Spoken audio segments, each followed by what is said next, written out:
Welcome to the Aid Station. I'm Chris Robb, and today it's a real privilege to be heading to Canberra in Australia to meet marathon legend Rob de Castella, AO MBE, commonly known across the world as Deke. And Deke wears many hats.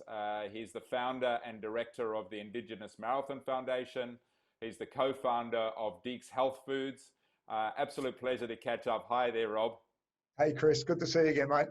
Thanks for making the time. Really great to catch up. And you've got an amazing story to tell, and I'm sure you're going to tell it way better than me. So why don't we start with just a little bit of background of your running career and where you've got to now with Deke's Health Foods, please. Yeah, sure. Look, as an athlete, I ended up being too slow for everything, so I ended up doing the marathon. And fortunately, I was pretty good at it. Sort of represented Australia at 4 Olympic Games and won the World Championships back in '83 and set a world record in '81. Tended to, almost dominate the world through the decade of the 1980s.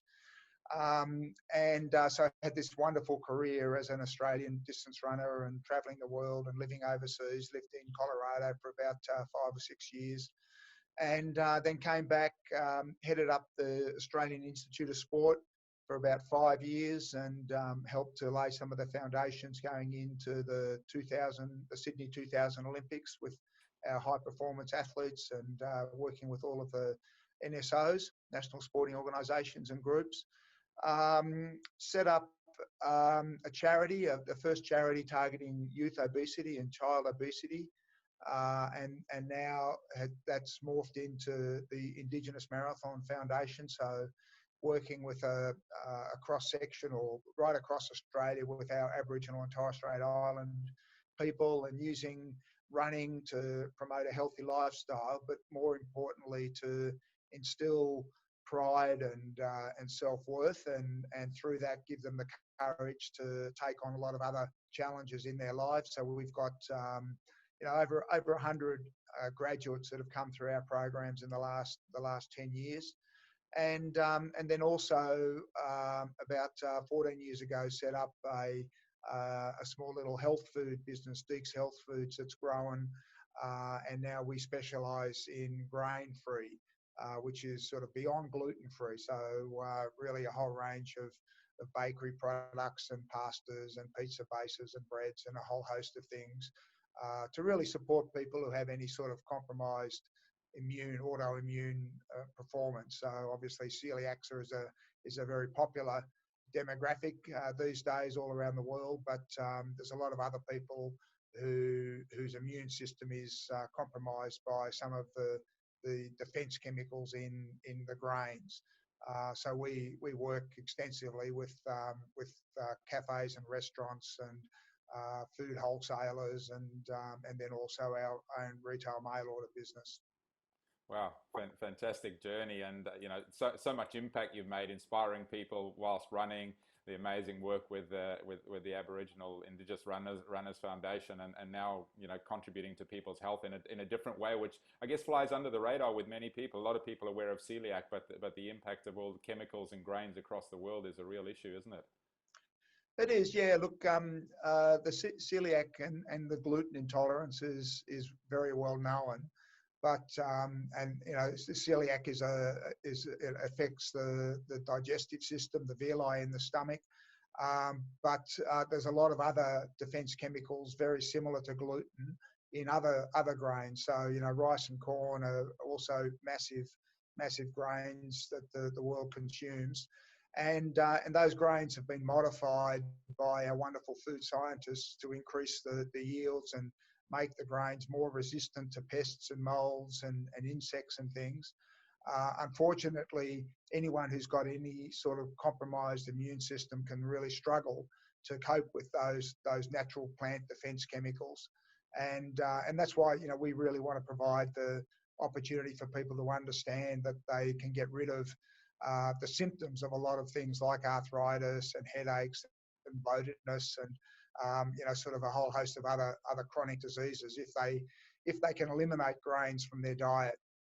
It's a little bit, I guess, unknown, but we're really keen to amplify the message and give people an opportunity to live a healthier, more active, and more fulfilling life by getting rid of a lot of those symptoms that they suffer from. Wow, that's fantastic. And talking about active and fulfilling life, I guess, right now there's limited activity in many parts of the world. Your situation in Canberra, you've been able to get out and exercise, and things are starting to open up. What's it been like the last few weeks for you there, Rob? Well, look, the last couple of months have been really challenging, like I think everyone around the world. And I think, Australia, we're so fortunate that we're an island, and the governments have been able to isolate the country and from a lot of overseas travellers and things, and that's really contained the expansion of the coronavirus throughout the community. And here in Canberra, things are going really well. I mean, the ACT government, the federal health and federal governments really jumped on this really aggressively early on, and it's been, I think, nearly 3 weeks since we've had a case here in Canberra, and a lot of the restrictions are gradually lifting. So we're now able to exercise in groups of between 10 and 20. There's expectations at gyms and cinemas and restaurants. We're going to open in the next week or so with up to 20 to 50 people. So things are really starting to improve. The economy is still really severely impacted. The government have been incredibly proactive in terms of providing financial support to people whose jobs have been lost and whatever. And as a consequence of that, I think we've incurred a huge amount of debt that somewhere down the track, as a community, we're going to have to pay back somehow, some way. So I think we're still in for a really challenging time economically, but I think from the health perspective, from the virus perspective, I think we're doing really well. Yeah, that's great to hear. And you talk about challenges. I mean, you were talking your business, obviously restaurants, cafes being shut. What are some of the biggest challenges that you've had to deal with aligned with that, with your business? And I guess, you're now separate from the foundation in terms of everyone working from home. Have there been a couple of big standout challenges and key decisions that you've had to make as a leader in these times? Yeah, look, absolutely. I think, we're a small business, and we know all of our staff in the bakery really well. And one of the hard decisions is actually, reducing hours of the staff. But sort of, it's one of those things where you've got to endure a little bit of short-term pain for long-term survival. And it's really hard emotionally to go into the staff and have a talk to them and say, look, we have no option, but we've got to reduce hours and put some of you guys, cut your hours back a fair bit. So that's been really challenging, as has been, trying to promote our online and retail mail orders and our sales through our website. So we've been really aggressive in trying to use a lot more social media and really trying to get the word out so that we can find ways to supplement or substitute the sales that we've lost through all of the cafes and restaurants that are closed. So that's been really challenging, and just trying to use it hopefully as a way to sort of remodel or restructure the business a little bit. From the foundation's perspective, that's been really challenging, because every year we select a squad of 6 Aboriginal and Torres Strait Island men and 6 women, a squad of 12 from all over the country, from little remote communities and country towns and cities. And over about 6 months, we bring them into training camps. So they have 4 5-day training camps that coincide with the big running events, the big running festivals like the City of the Surf in Sydney and the Gold Coast Marathon up there in Queensland. So our guys will all get to meet each other. They sit down and they share their stories and become really connected and inspire and support each other. And then they run in one of these mass participation events. So obviously all of those events have been cancelled now. We're not at this stage able to do any domestic travel. So all of those face-to-face camps have basically been cancelled, and we've moved to an online method of trying to bring these groups in. The good news is that online is a little bit cheaper. So rather than having 12, we've been able to increase our squad to 16. So we've got 8 men and 8 women, which is really good. And we've been having a couple of Zoom meets where they actually sit around and they share their stories and get to meet each other. This week on Thursday, they start their first camp, so that'll all be online as well. And they have to do a compulsory education module, so they have to do a certificate 4 in business, a level 1 coaching certificate with Athletics Australia. They do a CPR first aid certificate, and they also do a Indigenous mental health first aid certificate. So all of those education modules will at this stage be delivered online. But we're hopeful that, maybe by August or September, we'll be able to do domestic travel again, and we'll be able to get them all in for a couple of camps down the track. And then, the goal, the holy grail of the New York City Marathon in November, is that going to go ahead? It's probably very unlikely. And that's been the real incentive for all of the squad to make that commitment to represent their family and represent their Indigenous communities and the country when we take them over to New York. So, every year for the last 10 years, we've taken a squad over there, and they've all run and finished the marathon, and then come back and use that courage and that strength to step up as young leaders in their communities. And our foundation provides them with scholarships and grants and mentoring to help them to really change the lives of their communities and change their own personal lives. So, that part of it is all in a state of flux. But I tell you, we had nearly 200 applicants for our squad this year. Wow. And it just would have been too easy to say, oh, it's all too hard, we'll just cancel it. So everyone here in the office is just so committed to supporting these amazing Indigenous young leaders that we have. And in a lot of ways, this is just another challenge.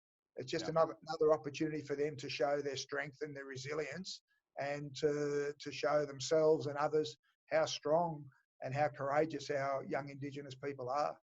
It's a wonderful story, and we saw you speak. We had the pleasure of your keynote at Mass Participation World, and so much inspiration in the audience from those achievements. Your partnership with TCS as a result of that as well. It's wonderful the impact it can have, and this ripple effect that it creates, isn't it? You're talking about 12 people, but the impact that they have on communities, and that's the thing that so impassions me about our industry, is this ripple effect. We have one person running in a marathon impacting the lives of so many others. And you spoke about leadership there, Rob, giving them, leadership tools. You've obviously been a leader in many ways, heading up the AIS, taking these things when the bushfires hit Canberra those years ago and you lost your home. You've always stepped up and taken, amazing leadership roles. If you could give 1 or 2 leadership tips to people that are watching, what are some of your guiding principles from a leader's perspective, please? Oh, look, I've been really privileged to work side by side and under some amazing contributors and leaders in our country, and also all around the world as an athlete, working with just some incredible people. But there's one individual who I've always has always been very close to my heart, and that was the first chairman of the Australian Sports Commission when I was a commissioner, when I went on to the board of the Sports Commission. And this guy was a little bit of a cantankerous old he'd been around industry, and he was the chairman of Qantas at the time. And he had this saying. He said that if you have a group of people and they all have the same opinion, then you only need one person there. So having and providing not just the encouragement but the obligation for people in groups, in meetings, whether it's staff or whatever, to always step up and voice their opinion, regardless of how different it might be from what everyone else is saying, provides the opportunity and the richness of some great decision making. So really encouraging, if you're in a meeting or if you're in a situation where you have an opportunity to contribute, you have an obligation to contribute. And just because your perspective is completely different to what everyone else is saying, don't keep quiet. Don't shut up. Get it out there and have your say. And then you can discuss as a group. And then someone, the leader, needs to make that final decision as to what you're going to do. But without actually getting those diverse views and ideas on the table, you might be missing something really special. Wow, what a great perspective. That's fantastic. Thank you for sharing that. Rob, you've inspired millions of people and you've seen so much inspiration in your career. I always like to finish the aid station with a little inspirational story. Anything that that really jumps out that you'd like to share with the viewers, please? Oh, look, certainly I'd love to share. I mean, one of the opportunities that we face now with this COVID isolation and lockdown is the incredible role that technology and virtual events have. And as the foundation, we've just this week launched a major virtual running festival. Here in Australia, we have a week that we call NAIDOC, which is a national week of celebration of our Indigenous culture and our Indigenous people. This year, the whole week's been pushed back, but it runs from the 5th of July to the 12th of July. And we're doing a major running festival that everyone now all around the world can join in and be part of. And we've got one of our Indigenous Marathon Project graduate who's a really incredible street artist who's designed the medal. So I'd really encourage everyone to log on to our website, which is runsweatinspire.org, and have a look at the event. Sign up for it, share some of our amazing, rich and beautiful Indigenous culture, and see this difficult time as an opportunity to shine. The best of us come out when we're tested. It doesn't matter whether it's a hard training session or the last kilometre of a 10K or a marathon. That's what you've worked so hard to get yourself to. So give yourself the opportunity to shine and to really soar in these really challenging times. I know it's hard, but it's an opportunity for us to be the best that we can possibly be, and see it as an opportunity rather than an inconvenience. What a wonderful way to end, Rob. Very inspiring and so true. Thank you so much. So great to catch up, Rob. Really appreciate your time. All the best with both, the challenges of bringing the business out and with the foundation, and look forward to catching up again soon. Thank you so much. Thank you, Chris. Thanks, mate. All right. Thanks, Rob. Good chat. Bye-bye. All right. Thanks. See ya. Bye. Bye.